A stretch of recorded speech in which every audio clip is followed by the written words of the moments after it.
Hello everyone, I am Ashwini Vashishtha और आज मैं बात करूंगा द्वारका एक्सप्रेसवे के उस प्रोजेक्ट के बारे में जिसे एक्स्ट्रा लग्जरी बोला ही नहीं जाता, जो रियल में एक्स्ट्रा लग्जरी है। उसकी एमिनिटीज, उसकी लैंडस्केपिंग और यदि ऑल ओवर बोलूँ तो जो उसकी सुंदरता जिस तरीके से निकल कर आती है, तो यदि मैं एक मैथोलॉजी कैरेक्टर कामदेव से उसकी तुलना करूँ तो शायद बहुत हद तक सही होगा, क्योंकि ये प्रोजेक्ट है एक्सपीरियन बिल्डर का विंडजेंट्स सेक्टर 112 में। लेकिन मैं आपको बता देता हूँ कि जैसे कि हर एक प्रोजेक्ट का प्रोज एंड कॉन्स होता है, मैं दोनों ही शेयर करूँगा।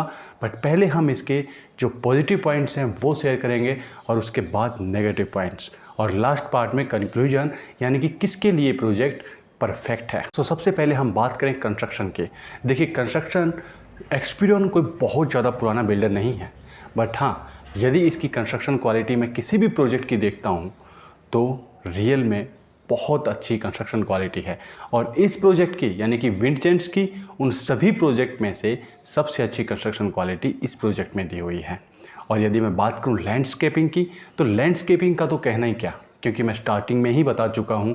और किस टाइप का प्रोजेक्ट है उससे आप आइडिया लगा सकते हैं। और साथ में लोकेलिटी की बात करें तो लोकेलिटी के मामले में भी ये प्रोजेक्ट ठीक है, बट हाँ, लोकेशन के नाम पर कुछ एक्स्ट्रा अमाउंट आपको ज़रूर पे करनी पड़ सकती है, जिसको आपको कोई फ़ायदा नहीं होने वाला। जैसे कि इसे क्लोज टू दिल्ली इसे बोला जाता है और इसके नाम से बिल्डर ने कुछ एक्स्ट्रा अमाउंट आपको पे करनी ही होगी, क्योंकि उसका कोई फ़ायदा, यदि कोई 1 किलोमीटर अंदर कोई प्रोजेक्ट है तो उसका कोई बहुत बड़ा फ़ायदा नहीं मिल जाता। बट हाँ, बिल्डर इसे अपनी मेन स्ट्रेटजीज में टॉप पर रखता है। यदि इसी लोकेशन की बात करें तो इसमें जो कमर्शियल एरिया है, जैसे सेक्टर 106 हो, 109 हो, या फिर 112, 114, 115, ये सभी कमर्शियल एरिया इसके बिल्कुल पास में लगते हैं, इसलिए इसको ये बेनिफिट तो ज़रूर होगा। बट हाँ, और इंस्टीट्यूशनल एरिया की बात करें, लैंड की बात करें, तो सेक्टर 103 में है और सेक्टर 115 में है, यानी कि यहाँ पर आपको अच्छे स्कूल्स भी मिलेंगे, ये तो सच है। अब बात करूँ एमिनिटीज़ की, तो एमिनिटीज़ के मामले में तो कुछ एक प्रोजेक्ट ही गुड़गांव के, या गुड़गांव के क्यों, मैं यदि इंडिया के कुछ एक ही प्रोजेक्ट कहूँ तो इसके बिल्कुल सामने ठहरते हैं। सो यहाँ पर बिल्डर ने 2,50,000 स्क्वायर फीट, यानी कि अप्रोक्स मैं आपको बताऊँ 5.7 एकड़ एरिया में इसने indoor and outdoor facilities, games आपको दिए हैं।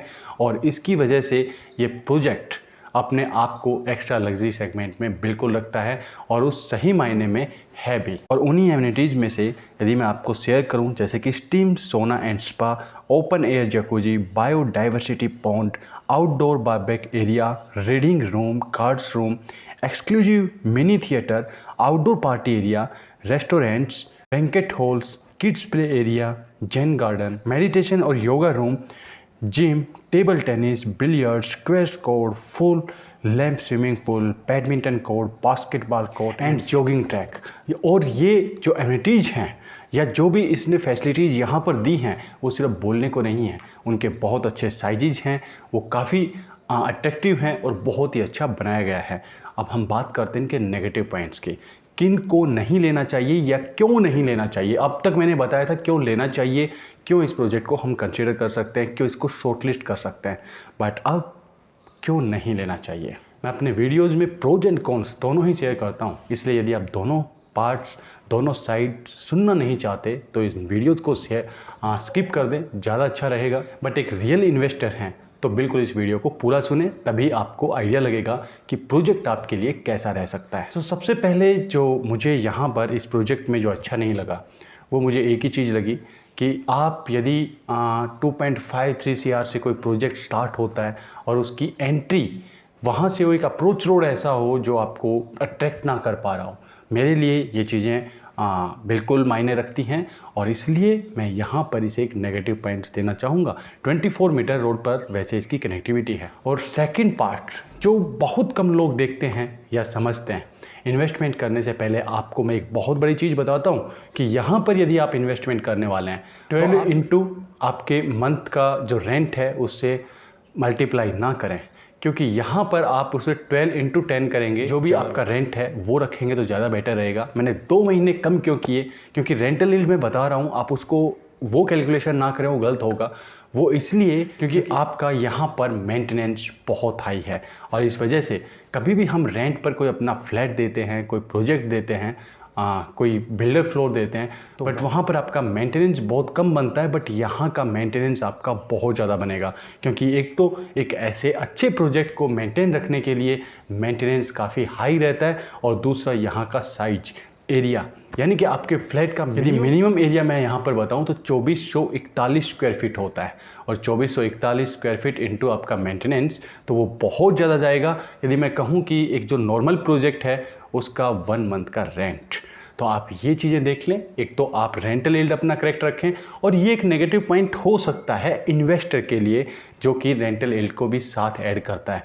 और हाँ, यदि आप एंड यूजर हैं तब यहाँ पर कोई प्रॉब्लम नहीं।